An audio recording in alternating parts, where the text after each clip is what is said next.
en el libro de los Hechos, capítulo 19, verso 17 al 20. Seguimos hablando acerca de una iglesia con autoridad, pero el día de hoy el título del mensaje es otro. Ahorita lo ponemos. Libro de los Hechos, capítulo 19, verso 17 al 20. Verso 17 dice: y esto fue notorio a todos los que habitaban en Éfeso, así judíos como griegos, y tuvieron temor todos ellos, y era magnificado el nombre del Señor Jesús. Y muchos de los que habían creído venían confesando y dando cuenta de sus hechos. Asimismo, muchos de los que habían practicado la magia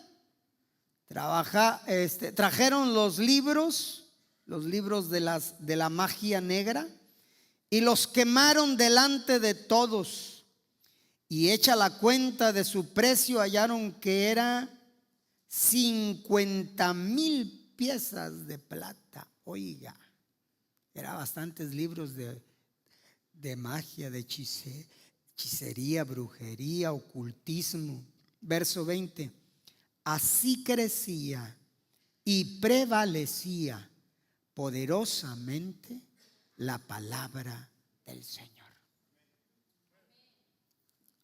¿Listos? ¿Cuántos espíritus malignos nos visitaron el día de hoy? Aquí el domingo pasado yo pregunté, levanten la mano los espíritus malignos que nos acompañan, y 2, 3 la levantaron.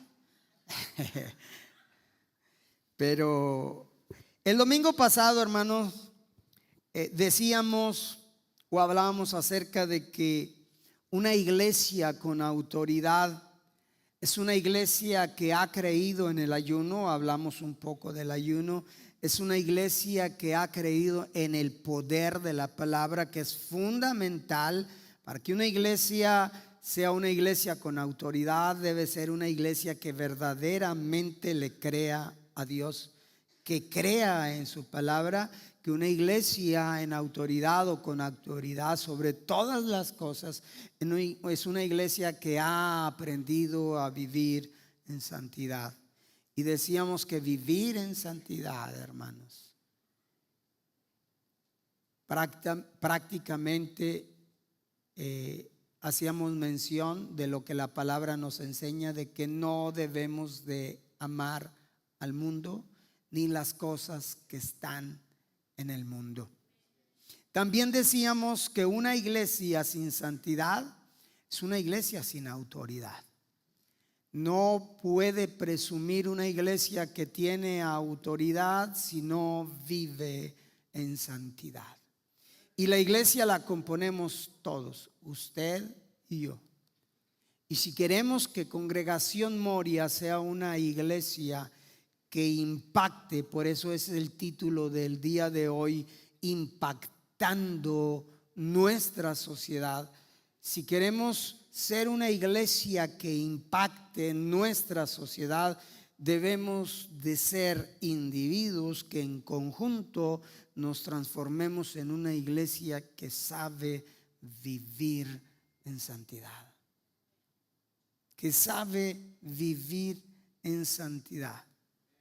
Y si usted recuerda, vimos la historia que narra el libro de los Hechos, ahí en el capítulo 19, pero del verso 11 al 16. Y déjeme darle lectura, verso 11, capítulo 19, verso 16, donde dice: y hacía Dios milagros extraordinarios por mano de Pablo, de tal manera que aún se llevaban a los enfermos los paños o delantales de su cuerpo, y las enfermedades se iban de ellos, y los espíritus malos salían. Pero algunos de los judíos exorcistas ambulantes intentaron invocar el nombre del Señor Jesús sobre los que tenían espíritus malos, diciendo: os conjuro por Jesús, el que predica Pablo. había 7 hijos de un tal Esceva, judío, jefe de los sacerdotes, que hacía esto, pero respondiendo el espíritu malo, dijo: a Jesús conozco y sé quién es Pablo, pero vosotros, ¿quiénes sois? Hermanos, el ministerio del apóstol Pablo en Éfeso estaba marcado por milagros extraordinarios de sanidad, por milagros extraordinarios de liberación de demonios, y estos fueron realizados mediante, fíjese, paños o delantales que Pablo había tenido contacto con ellos cuando él hacía tiendas. Vamos, estaba trabajando Pablo haciendo tiendas y tenía ahí unas telas con las cuales se secaba el sudor, y pues ahí las ponía, eran telas sudadas, paños usados en su trabajo de pieles. Y era tanta la fe y la convicción de esta gente de que ellos creían que si se llevaban esas telas y las ponían sobre los enfermos que tenían las enfermedades, iban a ir. Ellos creían que si esas telas de Pablo con las cuales se secaba el sudor, las ponían sobre las personas endemoniadas, los endemoniados iban a ser libres. Y lo más impactante es que sucedía. Pero como yo decía el viernes, pues no era ni la sombra, ni tampoco Pedro. Ahora déjeme decirle algo. Hubo una época donde se usó mucho esto. Se usó mucho. Es más, hasta un hermano, el hermano Alfredo Galván, decía: si su hijo es drogadicto, ponga la marihuana sobre la radio y voy a orar por la marihuana, y luego usted se la da a su hijo, se la fuma y va a ver que va a ser el último toque que se va a dar. Y hubo gente que lo creía y lo hacía. Hubo un tiempo en que vinieron muchos evangelistas de Estados Unidos a México, entre ellos T.L. Osborne, Billy Graham. Y yo recuerdo que mi madre era una fiel seguidora de esas campañas evangelísticas masivas, y mi madre iba. Y en una de esas campañas, no sé quién era el orador, pero ella regresó a casa con unos pañitos rojos, ya estaban orados, estaban ungidos, y los llevó a casa. Y me acuerdo que decían: vamos a dar paños ungidos. Y la gente iba, se amontonaba para poder llevar paños ungidos. Un día, yo tendría como unos 15, 16 años, le dije a mi madre: mamá, tengo un dolor de muela, no puedo con él, no lo soporto, me duele bastante. Que va a la Biblia, una Biblia grande de esas, que la abre y saque un pañuelito. Y abre la boca. ¿Qué va a hacer, ma? Abre la boca. Y lo dobla así bien dobladito y me lo pone en la muela ¿cuál es la muela? Mero atrás. Bueno, ahí lo puso mi madre. Cierra la boca ahí con los dientes así. Tráela. Oiga, así lo hice. Y de repente me dice mi madre: ya se te quitó. Ah, la muela, el pañuelo. Y ya ni me acuerdo, me lo quité. Es en serio, hermano. El dolor se había ido. Wow. Increíble. ¿Era el pañuelo? No era el pañuelo. No era Pedro, no era la sombra, no era el borde del manto del vestido de Jesús que tocó a aquella mujer. No, era la fe y la convicción de quien estaba haciendo esa acción. Amén. Por eso dice la Biblia que Dios hacía milagros extraordinarios por la mano de Pablo. Y era algo glorioso y maravilloso lo que estaba sucediendo en esos tiempos. Era una convicción de fe en la vida de aquellos que tomaban acciones, pero acciones que no eran nada lógicas. O sea, yo lo viví, yo lo experimenté. Y yo creo que ahí también fui liberado de muchos demonios. Yo era bien malo, hermano. Nomás no les pregunte a mis hermanas porque me tengo mal testimonio con mis hermanas.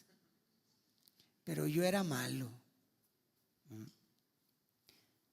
Y yo creo que ahí también, aparte de la sanada de mi muela, como que Dios echó fuera demonios, algunos demonios que habían en mi vida.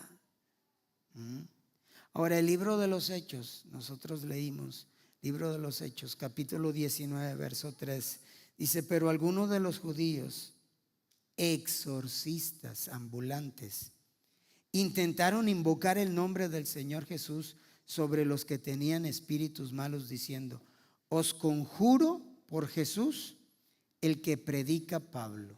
Cuando la Biblia dice os conjuro, hermanos, conjurar es una fórmula mágica que se dice, que se recita, que se escribe y luego se lee para conseguir algo que se desea.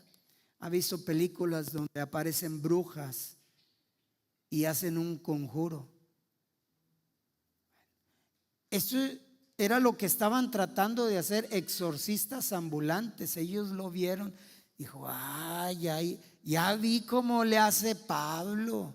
Pablo dice: en el nombre de Jesús, y luego dice: salgan fuera. ¡Oh, qué padre! Hicieron ese conjuro.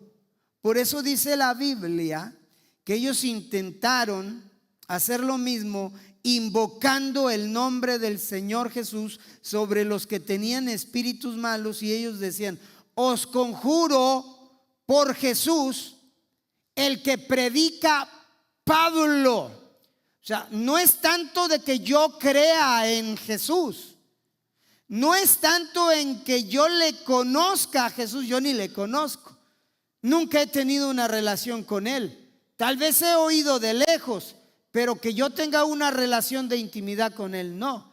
Por eso esos exorcistas ambulantes dijeron: por Jesús, el que predica Pablo. Y no se trata de esto, hermanos. Se trata de que si de antemano Dios quiere que seamos una iglesia que podamos impactar a quienes están a nuestro alrededor, tú y yo necesitamos tener una estrecha intimidad con nuestro Señor Jesucristo. Y al tener esa intimidad con Él, tenemos una hermosa autoridad. Hace poquito nos invitaron, el domingo pasado fue, ¿verdad? Nos invitaron a orar por una casa donde había muchos espíritus y no los, sobre todo al jefe de la familia, no lo dejaban dormir. Tiraba cosas, movía cosas, se oían muchos ruidos.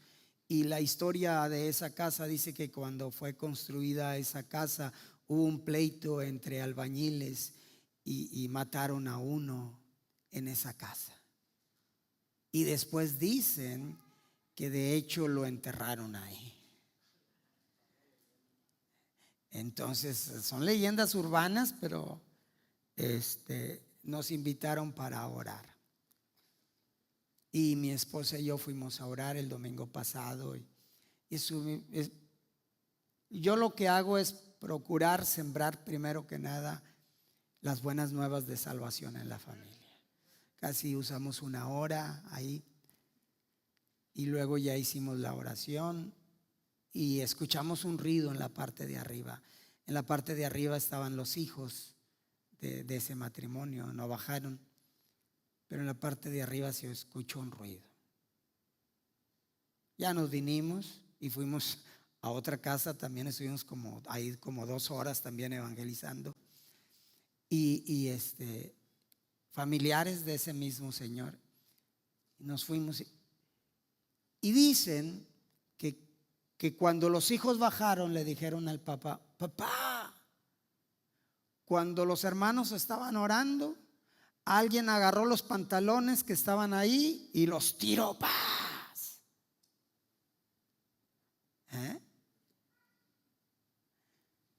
Ay.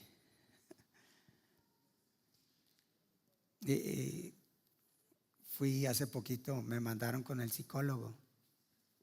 Es en serio, o sea, voy a la clínica del azúcar para que me estén checando todo eso y me mandaron con una persona que dice ahí el letrero: cambio de hábitos. Y cambio de hábitos. Es un psicólogo, me estaba terapiando a mí. Y luego me preguntaba, y pues está todo bien. Le digo, pues sí, está todo bien conmigo. Y dice: ¿duerme bien? Le digo: eso sí, casi no duermo. No, pues mire que lea y ya. Dije: no, pues no duermo porque no me dejan dormir los mugres espiritillos ahí, chocarreros. Empiezas a hacer trabajo espiritual, estás entrando en una lucha, estás entrando en una guerra. Por eso esos hombres hicieron un conjuro, pero no tenían la autoridad para poder echarlos fuera. Miren lo que dice el verso 14. Había 7 hijos de un tal Eseba, judío, jefe de los sacerdotes, que hacían esto. Pero respondiendo el espíritu malo, dijo: a Jesús conozco. Ese es algo maravilloso. O sea, los demonios, el mismo infierno sabe quién es Jesús. Porque Jesús bajó cuando estuvo en la tumba, antes de resucitar, bajó a los mismos infiernos. Y después, yo creo que ya les hablé poco de esto, pero ¿a qué bajó? Pues simple y sencillamente a llevarse a los que ya eran salvos, a los que estaban en el seno de Abraham. ¿Tú crees que los demonios no conocían a Jesús? Todos y cada uno de los demonios conocían a Jesús. Le conocían de antes, cuando estaban ellos allá arriba en el cielo. Le conocían, sabía quién era. Por eso los demonios le dijeron a esos 7 hijos del sacerdote: a Jesús conozco y sé quién es Pablo. Esa es otra de las cosas hermosas que tiene el evangelio. Oigo, cuando vivimos en santidad, Dios nos da autoridad. Y como se los decía el domingo pasado, los demonios conocen a los verdaderos hijos de Dios. Wow. Imagínese usted que tomaran cuerpo los demonios. A ver, déjenlos entrar, abran las puertas. Vénganse. A ver, ¿me haces favor de marcarme aquí, señalarme a quiénes son los que viven en santidad? A lo mejor usted y yo no entramos en ese grupo de los que viven en santidad.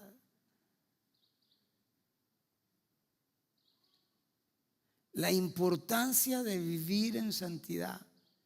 Dijo el espíritu malo: a Jesús conozco, sé quién es Pablo.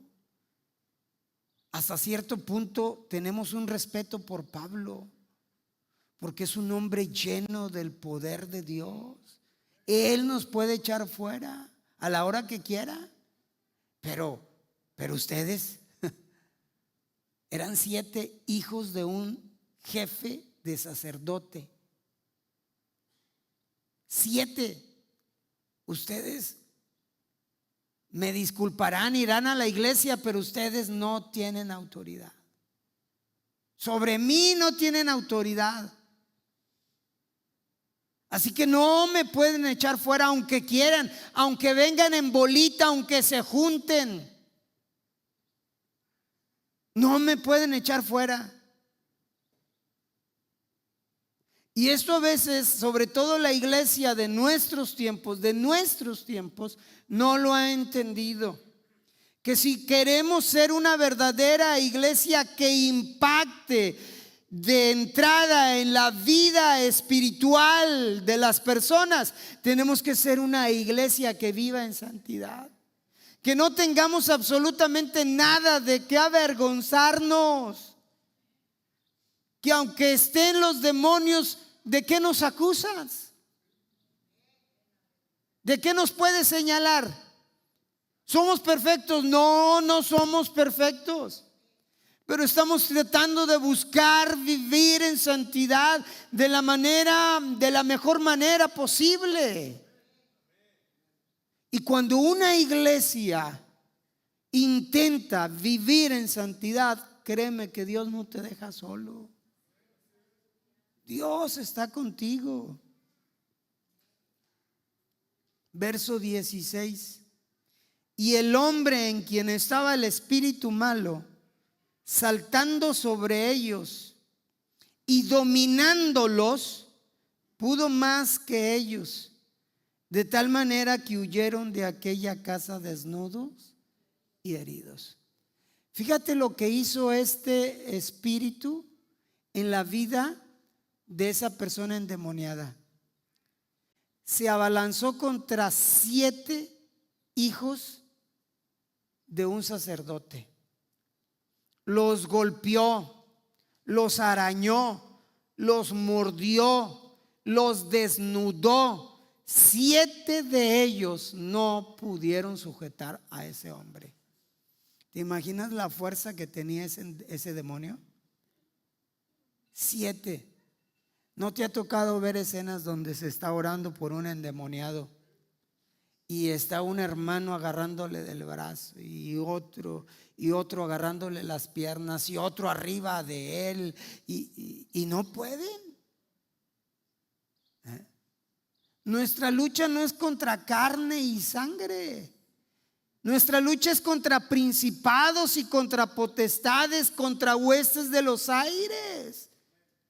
Es contra algo sobrenatural, y la única manera de combatir lo sobrenatural es con lo espiritual de Dios. Si ves un endemoniado y nos conocemos, ¿a poco no? Sabemos cómo andamos delante de Dios. Si sabes que no andas del todo bien, bro, sácale la vuelta. ¿Por qué? Porque te va a mandar desnudo, te va a arañar, te va a golpear, va a hacer contigo lo que le dé su regalada gana. Ahora, Dios puso a la iglesia precisamente para hacer este trabajo en nuestros tiempos y en la sociedad. No podemos, a final de cuentas, aunque queramos sacarle la vuelta, entonces ¿quién los va a ayudar? ¿Quién los va a liberar? ¿Quién va a traer una palabra de esperanza, de cambio, de transformación, de ayuda? Si muchas de las veces nosotros como cristianos, y me incluyo nada más para que no se sienta solo, muchas de las veces nosotros dentro de la congregación a veces somos dominados por espíritus o somos influenciados por espíritus malignos, porque a veces nos dan ganas de golpear al vecino, nos dan ganas de golpear al que nos cerró en el crucero, al que no nos deja pasar, y a veces quisiéramos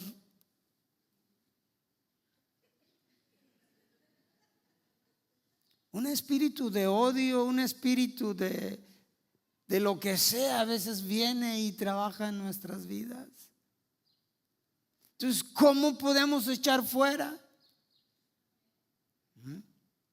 Dijo Jesús, una casa dividida no puede prosperar. Un demonio no puede echar fuera a otro demonio. ¿Cómo? Por eso la sociedad está como está, hermanos. Hay tanto rencor, tantos pleitos, tantas iras, tantas contiendas. La madre golpeando al hijo porque el hijo es un bruto, es un animal,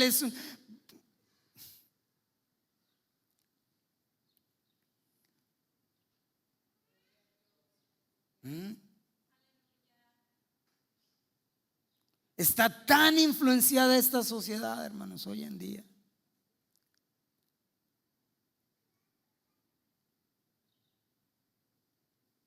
La serie que traen hoy de moda, ¿cómo se llama? Adolescencia o adolescente o algo así. Adolescencia. No la he visto, pero me voy a dar a la tarea de verla. Un domingo que no haya culto, para aventármela toda de un jalón. O sea, donde un estudiante mata a una compañera. Y eso es real. ¿Y quién provoca todo eso? Los espíritus malignos. ¿Quién provoca esos conflictos en el matrimonio? Los espíritus malignos.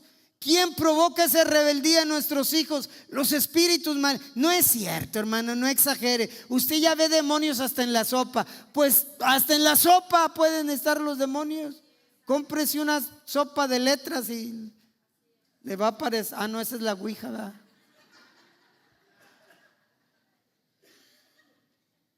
Pero son reales, hermano. Así como son reales los ángeles, los arcángeles, los serafines, los querubines, los seres creados por Dios que vienen a ayudarnos, a cuidarnos, a protegernos, a bendecirnos. También hay espíritus malignos. Pero hoy no se quiere hablar de eso. Cuando usted y yo nos encontramos hablando mal de otra persona, ¿quién cree que nos está influenciando? Y a veces son los pastores. Ay, perdón, yo soy pastor. Y es en serio. Dice la Escritura: en todo lo bueno, en todo lo digno, en todo lo que es puro, en esto pensad.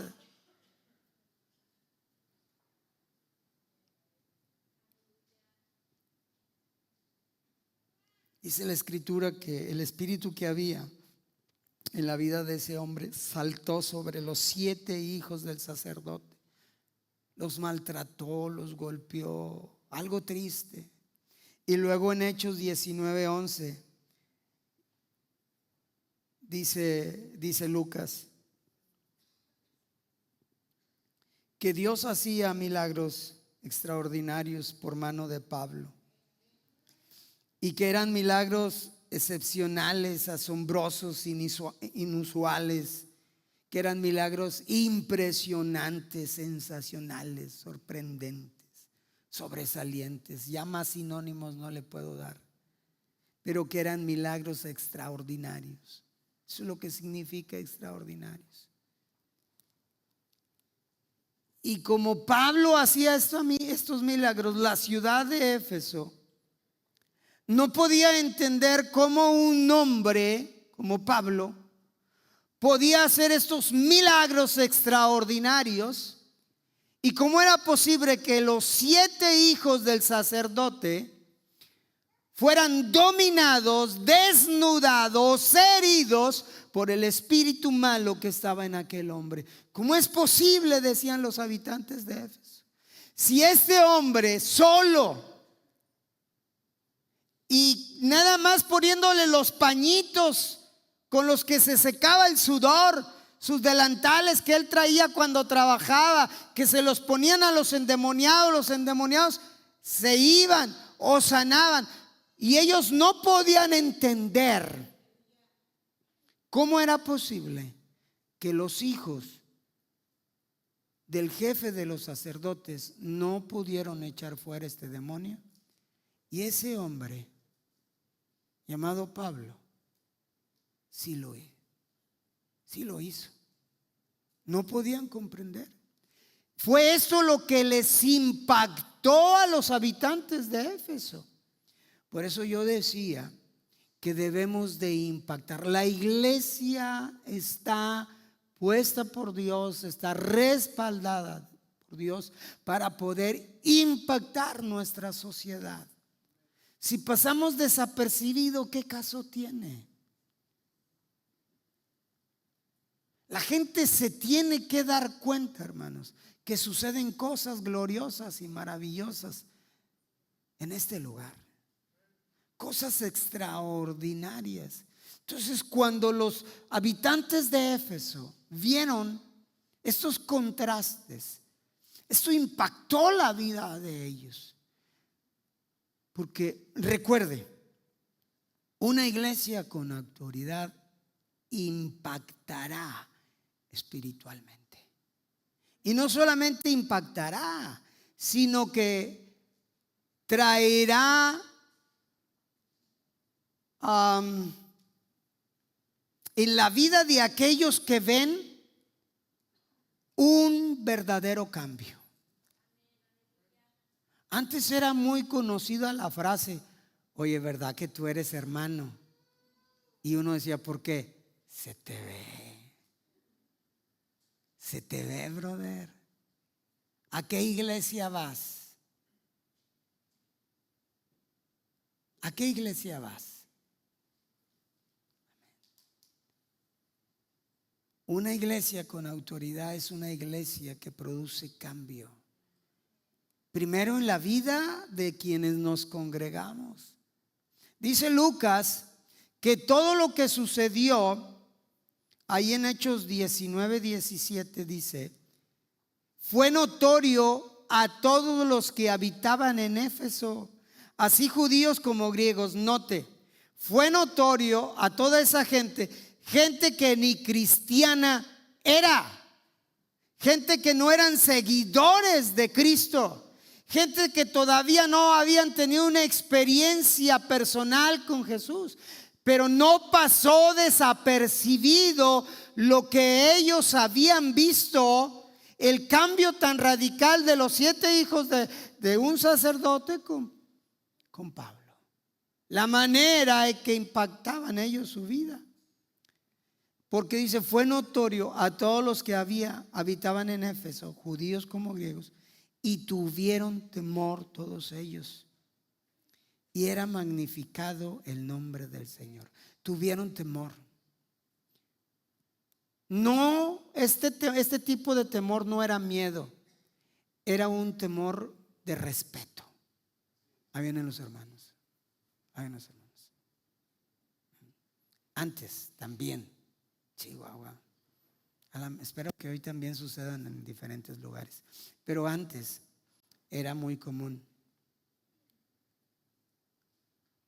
Fíjate, yo recuerdo en una ocasión que estuvo mi prima Luz María de la Ciudad de México con su hermano, que ya falleció, era un doctor. Estuvieron en casa y estaban comiendo. Y luego mi primo Martín pronunció una palabra, una mala palabra, o una palabra malsonante. Y mi prima Luz me dijo: Martín, recuerda que mi primo Arturo es pastor. Respeta, cuida tu vocabulario.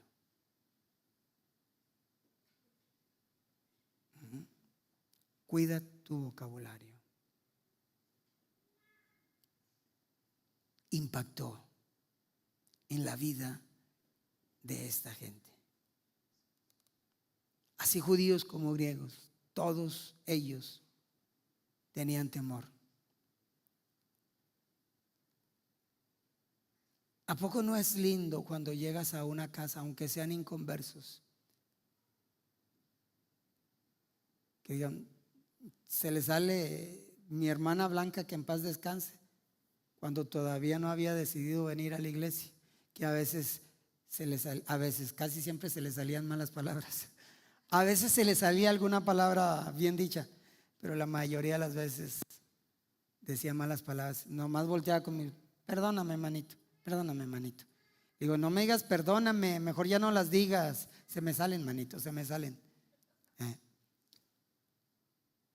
Pero qué hermoso es cuando te saben y te conocen como un verdadero hijo o hija de Dios, y que te dan tu respeto, que saben quién eres, que te dan tu lugar, el lugar que te corresponde. Eso es hermoso, pero eso lo viene marcando la intimidad que nosotros tengamos con el Señor. Y dice que aún los que no eran cristianos magnificaban el nombre del Señor. Magnificar es engrandecer y alabar. Mira lo que impactó, lo que Pablo venía haciendo, a tal grado que aún los inconversos empezaron a magnificar el nombre de Jesús. Y esto quiere decir que empezaban a engrandecer el nombre de Jesús, a alabar el nombre de Jesús, a decir: definitivamente no hay Dios o no hay Señor como el de Pablo. El Señor de Pablo es más poderoso que el Señor de cualquier otro. Bendito sea el nombre del Señor de Pablo. Gloria a Dios, o gloria al nombre del Señor de Pablo. Y empezaban a engrandecer. Pablo, no, Dios como el de Pablo, poderoso, libertador, extraordinario. Y empezaban a alabar: bendito sea el nombre del Dios de Pablo. No podían decir mi Dios, porque todavía no tenían una experiencia personal con Él, pero magnificaban el nombre del Señor Jesús por lo que Dios estaba haciendo a través de la vida de Pablo. Y esto es lo que yo trato de decirles: tenemos que impactar a nuestra sociedad. Oiga, ¿conoce a fulanito de tal? Es una hermana. ¿Cómo dice que se llama? Fulanita. ¿A poco es? ¿Sí? No, si yo le contara. No pide información sobre nuestros vecinos, porque es probable que den mala información. Verso 18. Y muchos de los que habían creído venían confesando y dando cuenta de sus hechos. Fíjate el impacto que esto provocó. Era tan grande el impacto que estaban experimentando que realmente había una convicción de pecado en la vida de ellos. Mientras Pablo predicaba, mientras Dios estaba obrando a través de la vida de Pablo, el Espíritu Santo, óigalo usted bien, el Espíritu Santo estaba trabajando en la vida de los judíos y de los griegos de tal manera que el Espíritu Santo los estaba convenciendo de pecado. Y a veces usted y yo nos esforzamos tanto para convencerlos de pecado. Y arrepiéntete, brother. Y hay un infierno. Y escapa por tu vida. Y esto y lo otro y aquello. Y casi hacemos maroma, circo y teatro, y no.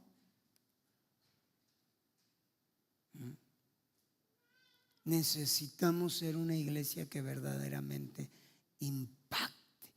Cuando nos vean, nomás con el hecho de vernos, que nuestro espíritu dé testimonio al espíritu de ellos y los convenza de pecado.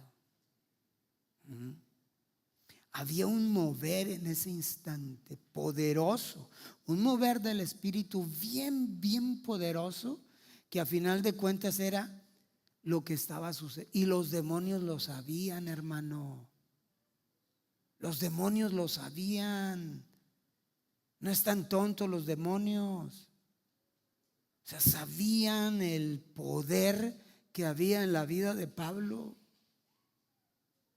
y sabían que el Espíritu Santo se estaba moviendo. Lo podían sentir. No se te olvide lo que dijo Jesús en el Evangelio de Juan, capítulo 16, verso 8. Dice: cuando Él venga, dijo Jesús, y cuando Él venga, ¿quién? El Espíritu Santo. Y cuando Él venga, Él convencerá al mundo de pecado. Mira, yo estoy bien seguro que si seguimos en esta línea que estamos tomando, de una búsqueda intensa con Dios a través de su Espíritu Santo, y cada día nos llenamos más y más de su gloria, de su presencia, y permitimos que el Espíritu Santo tome control de nuestras vidas y que el Espíritu de Dios nos dirija en todo lo que nosotros vayamos a hacer, no vamos a necesitar mucho. El Espíritu Santo empezará a convencerlos de pecado y empezará a traerlos aquí. Es la mejor campaña que podemos hacer: vivir en santidad. Y al vivir en santidad vivimos en autoridad. Y al vivir en autoridad nosotros podemos obrar conforme a la dirección del Espíritu Santo. Era tan grande el impacto que estaba sucediendo. Mire Hechos 19:19.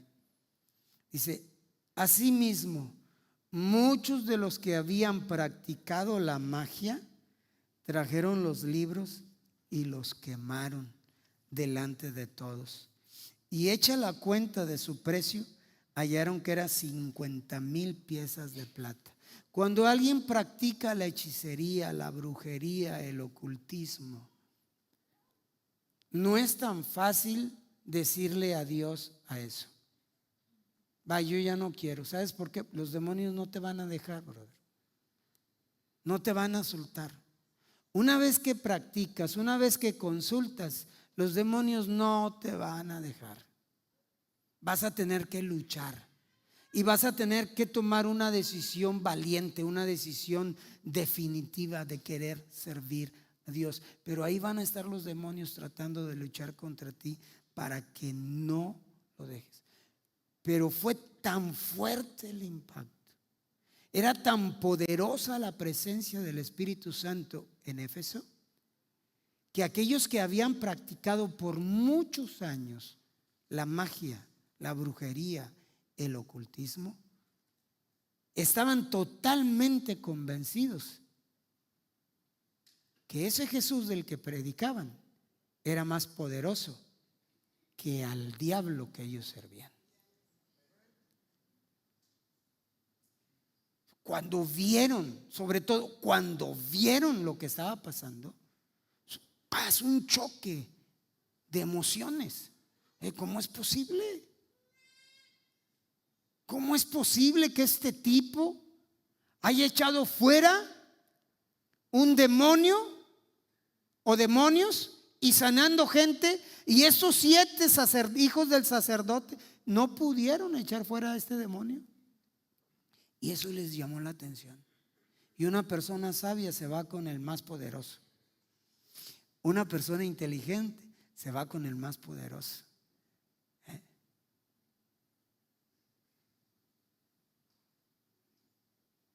Habiendo una catedral tan grande, ¿para qué buscas capillas? Son puros de estos mundanos, ¿verdad? Pero oye, si tenemos un Dios tan poderoso, tan glorioso, tan maravilloso, tan bueno, pues ¿para qué le andamos buscando por otro lado? ¿Para qué? Dice el verso 20: y así crecía y prevalecía poderosamente la palabra del Señor. Fórmula que no falla. ¿Cómo crecía? Así, siendo una iglesia en autoridad, siendo una iglesia que vive en santidad. No vamos a ser perfectos, mientras estemos aquí no vamos a ser perfectos, pero sí podemos llenarnos de la gloria del Señor, de la presencia del Señor y buscarle y permitir que su Espíritu nos dé dirección en todo lo que nosotros vayamos a hacer. Y de lo demás Él se encarga, hermanos. Él los va a traer. Él los va a atraer a sí mismo, con lazos de amor, con cuerdas de misericordia. Y entonces nosotros veremos cosas extraordinarias por mano de la iglesia que Dios estableció aquí como luz en medio de tanta oscuridad. Porque si no es de esta manera, nos vamos a cansar de hacer muchas otras formas y otras maneras y no va a ser lo mismo. Nos podemos esforzar humanamente hablando. Es más, podemos usar las estrategias que el mundo usa para atraer y no va a suceder mucho.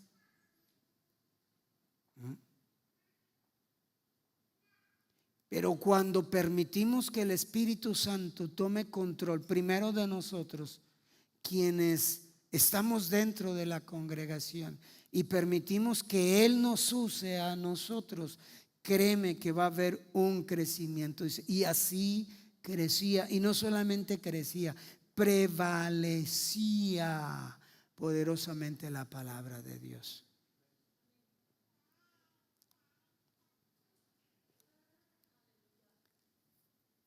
Oye, en las primeras experiencias de los discípulos, ¿a poco no se salvaban 3,000, 5,000? La iglesia crecía de una manera poderosa. Acerquémonos a Dios confiadamente al trono de su gloria o de su gracia y vamos a encontrar el oportuno socorro para nuestras vidas. Busquémosle una iglesia que impacte, donde el Espíritu Santo convenza de pecado. Será una iglesia con capacidad para bendecir a nuestra sociedad. Será una iglesia en crecimiento espiritual y será una iglesia en crecimiento numérico. ¿Es en serio? Es cierto que son muchos. ¿Cómo es el texto?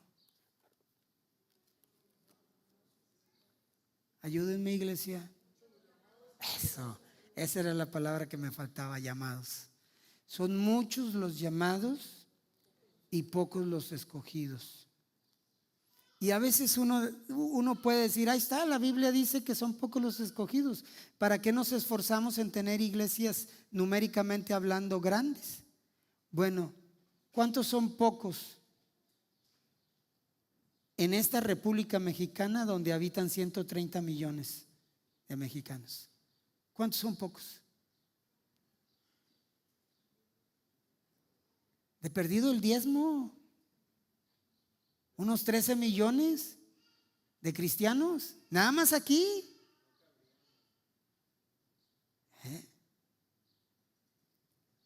Ahora, la mejor estrategia que tú y yo podemos tomar o tener es vivir en santidad. Porque creemos en el ayuno, creemos en el poder de la palabra, sabemos que la palabra tiene poder. Pero debemos de vivir siempre en santidad para tener esa autoridad. Esa autoridad, hermano, nos conviene. Ponte de pie en esta hora. Nos conviene.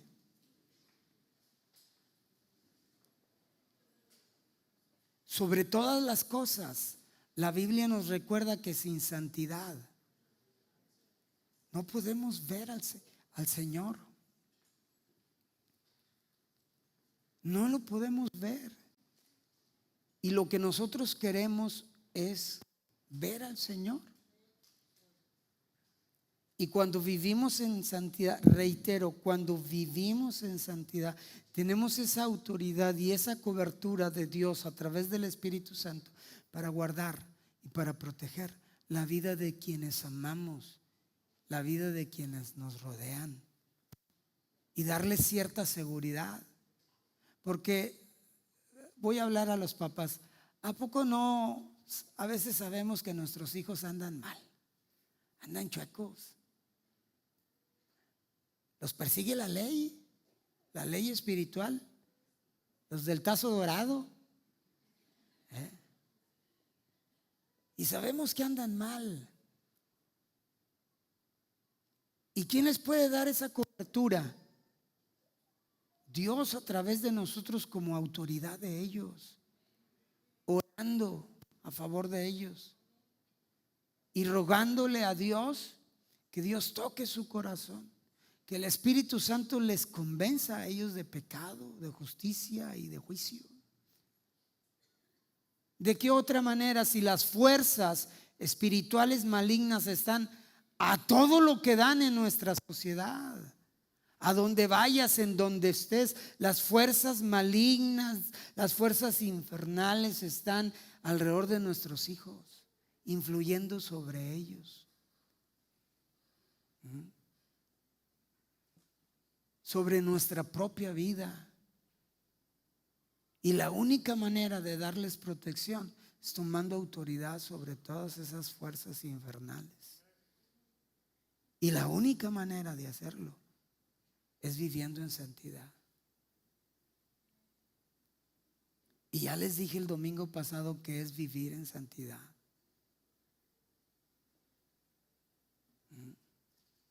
Se los dije.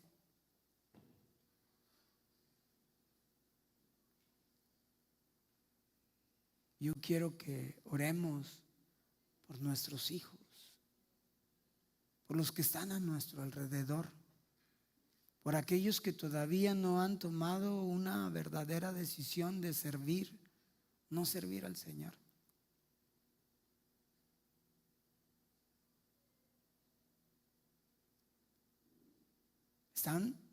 Nuestros hijos están en peligro y a veces no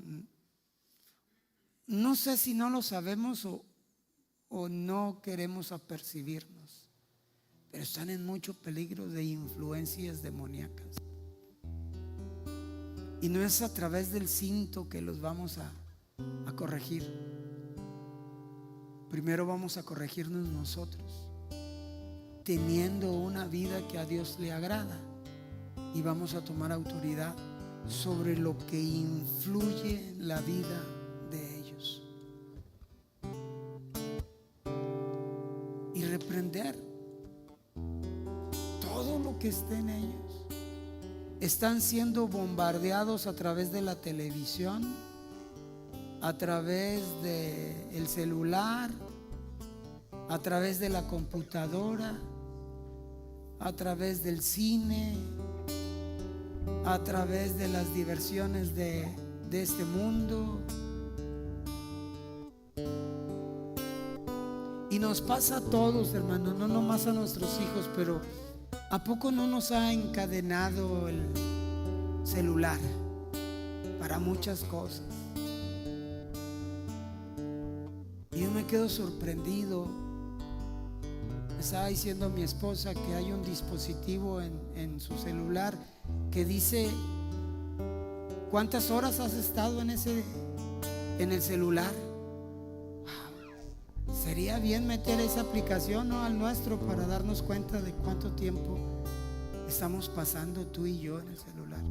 Ahora, ¿cuánto tiempo pasan nuestros hijos en el celular? Ay, no exagere, pastor. Yo tengo que exagerar. Yo me asusto. Oiga, nos levantamos y lo primero que hace uno es estirar la mano a ver dónde está el celular. Ay, no veo bien, déjame pongo los lentes.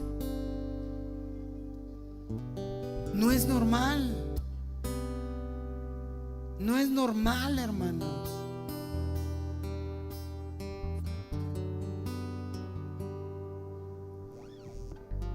Cristo viene. Cristo está a la puerta. En cualquier momento la trompeta suena. Pastor, eso se ha dicho siempre. Pues bueno, Nuestra salvación está más cerca que cuando creímos. Y las tendencias de nuestro tiempo nos enseñan que verdaderamente Cristo está a la puerta. Las señales proféticas de las cuales hablan del futuro regreso de nuestro Señor Jesucristo, una a una se han estado cumpliendo. Hasta la famosa vaca roja ya apareció en Israel. Bueno, los que saben de profecía, ¿qué tiene que ver la vaca roja? Bueno, pues ahí se los dejo.